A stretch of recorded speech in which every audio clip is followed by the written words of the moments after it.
안녕하세요. 오랜만입니다.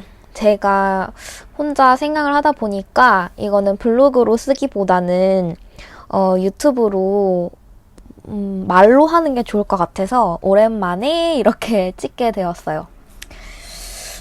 그전에는 제가 영상을 이렇게 찍어본 적이 별로 없어서 찍어보긴 했죠.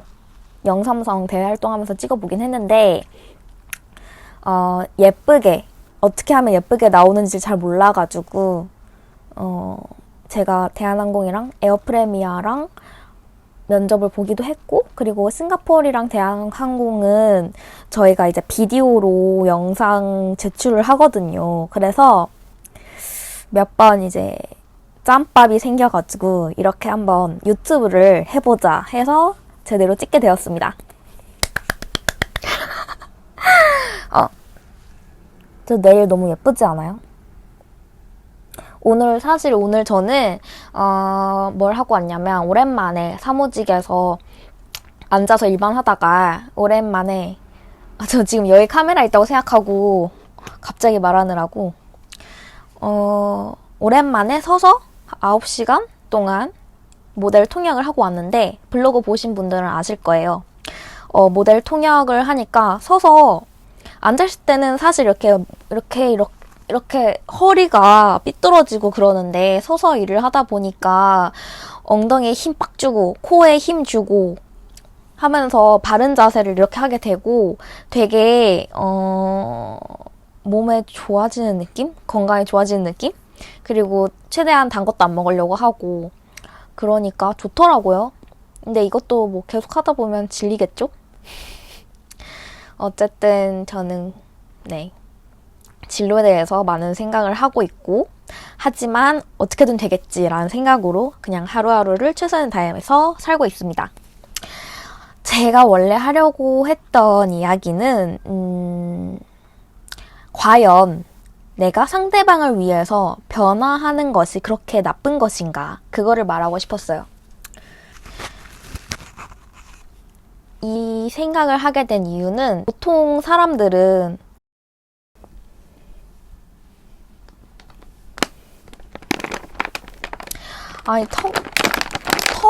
턱살이 자꾸 아래서 찍으니까 지금 조정 중입니다.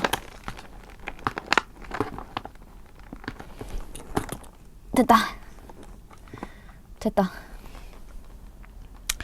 턱살이 좀 덜 나오길 바라며, 좀 추운 것 같아서 제가 아끼는 이 트레이닝복을 입고 왔습니다. 오늘도 실장님께서 이거 어디서 샀냐고 같이 의류 사업하자고 인스타 보시더니 할만하다고 같이 하자고 실장님께서 옷 떼오시겠다고 제가 이제 판매와 영업과 마케팅을 해달라 라고 하셔서 또 뿌듯했습니다.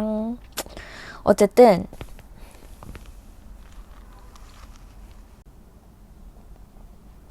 다시 돌아왔습니다. 머리 스타일이 마음에 안 들기도 하고 잠시만요. 다시 왔습니다. 머리 스타일이 좀 마음에 안 들기도 하고 좀 진지하게 얘기를 하기 위해서, 그리고 좀 춥기도 하고 해서 옷을 입고 모자도 쓰고 왔습니다.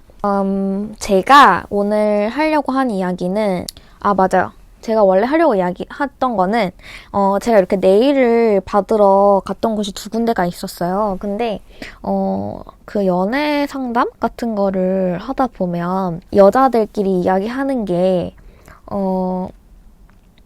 좋아하는 남자를 위해서 옷이나 네일 스타일이나 뭐 화장법이나 이런 거를 바꾸는 거에 대해서 긍정적으로 생각하는 사람도 있고 부정적으로 생각하는 사람도 있어요. 내가 사랑하는 사람을 위해서 변화하는 것이 정말로 그렇게 좋지 않은 것인가, 나를 포기하는 것인가, 나의 취향을 포기하고 상대방한테 오로지 맞추는 것인가, 그로 인해서 내 자존감까지 떨어질 수 있는 것인가에 대해서 말을 하고 싶어서, 말을 하기보다는 좀 같이 이야기를 하는 건 아니지만 제가 갑자기 들게 된 생각에 대해서 기록도 할 겸 정리를 하고 싶어서 영상을 찍게 되었습니다.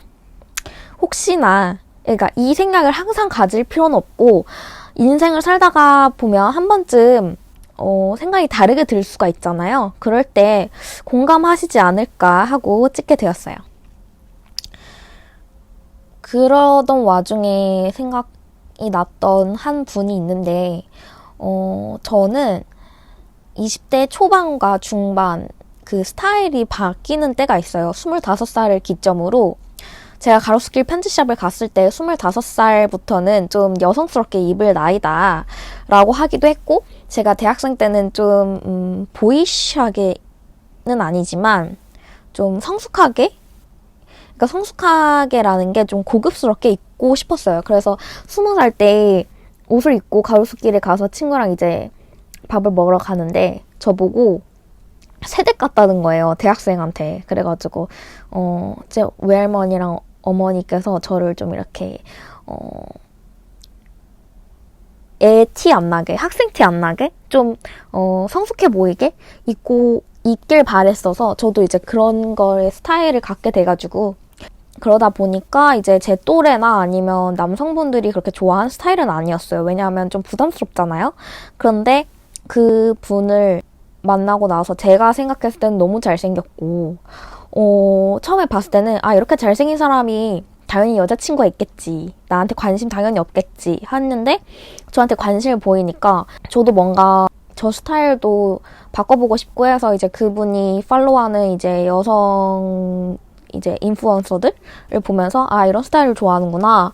그래서 이제 네일도 좀 그렇게 여성스럽게 시럽 컬러를 처음으로 해봤어요. 그때 어떤 스타일을 남자들이 좋아하냐라고 여쭤봐가지고, 근데 그 전까지는 저는 이제 좀 형광색이나 그 좀 진한 컬러들을 많이 했었거든요.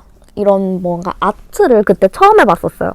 근데 이제 제가 지금 생각이 드는 거는 그분 덕분에 처음으로 아트를 하게 되었고, 이게 너무나도 저랑 잘 어울리고 사람들이 볼 때마다 제 네일 어디서 했냐고 여쭤보고, 그리고 저도 이런 아트가 너무 예쁜 거예요. 예전에는 내가 어떻게 그렇게 촌스럽게 하고 다녔지라고 생각할 정도로. 그래서 이게 남을 위해서 연구하고 그렇게 스타일을 바꿔보는 게 그렇게 안 좋은 건가? 라는 생각이 들었어요. 그리고 그분 덕분에 제가 그때 정말로 연구를 많이 하고 저한테는 어떤 스타일이 어울릴까? 내 단점을 어떻게 극복하고 장점을 어떻게 극대화할까? 라고 연구를 했던 시기이기 때문에 지금은 저의 스타일에 대해서 정말 잘 알고 있고, 그리고 어떻게 해야지 제가 좀 더 돋보일지 알아요. 그래서 그걸 바탕으로 지금 이미지 컨설팅도 처음에 시작을 했던 거고, 그리고 이제 웬만해서는 이제 저한테 맞는 스타일을 알고 이건 아니야, 저거는 맞아, 이렇게 이제 기준이 생긴 거죠. 그래서 이거에 대해서 이렇게 말할 수도 있어요. 너를 좋아하는 사람이라면 너가 어떤 옷을 입든지 간에 다 좋아해야 해. 너가 어떤 네일 컬러를 하든 어떤 헤어를 하든 그 너를 있는 그대로 사랑해주는 사람을 만나는 게 맞아 라고 했던 얘기들을 저는 계속 들어왔는데, 지금 이제 시간이 지나고 보니까 저는 그분 덕분에 정말 긍정적인 변화가 많았어요. 뭐 예를 들어서 살찌는 거에 대해서 이제 그거에 대해서도 말하고 싶어요. 탄수화물 먹지 마라, 밀가루 먹지 마라, 튀김 먹지 마라, 이렇게 얘기하는 남성분들이 있는데, 그게 너가 살 조금만 더 빼면 내 스타일일 것 같아, 그러니까 이거 먹지 마, 관리해 라고 하는 거는 아닌 거죠. 근데 너 이거 몸에 안 좋아, 너 지금은 괜찮지만 진짜 나중에 내 나이 돼봐, 그러면 그때 안 좋아, 건강에 안 좋아, 그러니까 먹지 마 라고 하는 거는 저를 위한 거잖아요. 그분을 위한 게 아니라, 그러니까 그렇게 기준을 둬야 되는 것 같아요. 무조건 그렇게 말했다고 해서 그 남자는 아니야, 이건 아닌 것 같고. 그러니까 시간이 흐르니까 이런 생각이 들더라고요. 이제 옛날에는 연애 고민을 이제 남사친이나 여사친들한테, 아니면 이제 아는 지인분들한테, 저는 이제 뭐 미용실 가거나 네일샵을 가거나 뭐 친화력이 좋다 보니까 그냥 편하게 얘기를 하는데, 그러면 이제 다 개인마다 기준이 있지만 대다수는 일반적으로 너가 원하는 대로 해야지, 남한테 맞추지 마라, 이렇게 얘기를 하는데, 그게 진짜 케바케, 케이스 바이 케이스인 것 같고, 그 시츄에이션이 중요한 것 같아요. 그리고 저는 그 덕분에 제가 스타일이 되게 우아하다, 뭐 화려하다, 이런 피드백을 받고 있고, 그래서 하고 싶은 거는 과연 남을 위해서 변화하는 게 정말로 안 좋은 것인가? 그리고 과연 비교가 정말로 안 좋은 것인가? 이 두 가지를 제가 원래는 말하고 싶었던 거였어요. 정말로 남을 위해서 변화하는 게 안 좋은 것인가에 대해서 파생되는 두 가지 제가 생각한 개념은, 그로 인해서 나를 정말 내 장점을 찾을 수 있다. 그 자기 관리, 자기 개발적으로. 그리고 두 번째는 효도의 측면에서 저희 부모님께서 이제 제가 급하게 먹느라고 주방에서 서서 먹어요. 그러면 제대로 차려놓고 먹어라. 그래야지 너가 너 스스로 대접을 해야지 남한테도 대접을 받을 수 있다. 이렇게 말씀하시는데, 옛날에는 그냥 알았어 라고 했는데, 지금은 이제는 알겠어요. 그리고 이제는 그냥 그 잔소리 듣기 싫어서 제대로 먹는데, 그러다 보니까 진짜 이제 어머나 그러다 보니까 정말 이제 저를 대우하게 되는 그런 애티튜드가 생기는 거예요. 그래서 이게 정말로 남을 위해서 변화하는 게 안 좋은 것인가? 그게 결국에는 나를 위한 변화일 수도 있는 것인데, 그런 생각도 들고, 맨날 청소해라 하는데, 그 말을 듣기 싫어서 엄마를 위해서 제가 제 스스로 청소를 하는 것도 결국에는 나를 위한 변화인 거잖아요? 그러니까 그 개념에 대해서 말을 하고 싶었어요. 그리고 이제 세 번째로 생각한 거는 결혼 생활에서도 그리고 이제 파생될 수가 있죠. 왜냐면 엄마 아빠랑 같이 살다 보면 같이 사는 사람을 위해서 제가 변화하는 거잖아요. 근데 이제 결혼 생활도 마찬가지로 같이 사는 배우자를 위해서 서로 불편한 점을 고치고 변화하는 건데, 무조건 이제 남을 위해서 변화한다. 그거는 이꼴 나쁜 것이다. 이렇게 생각하면 안 되겠다. 이런 생각이 들어서 말을 하게 되었습니다. 저는 블로그도 그렇고 막 이렇게 해야 된다, 저렇게 해야 된다 이런 식으로 정보성으로 글을 쓰진 않잖아요.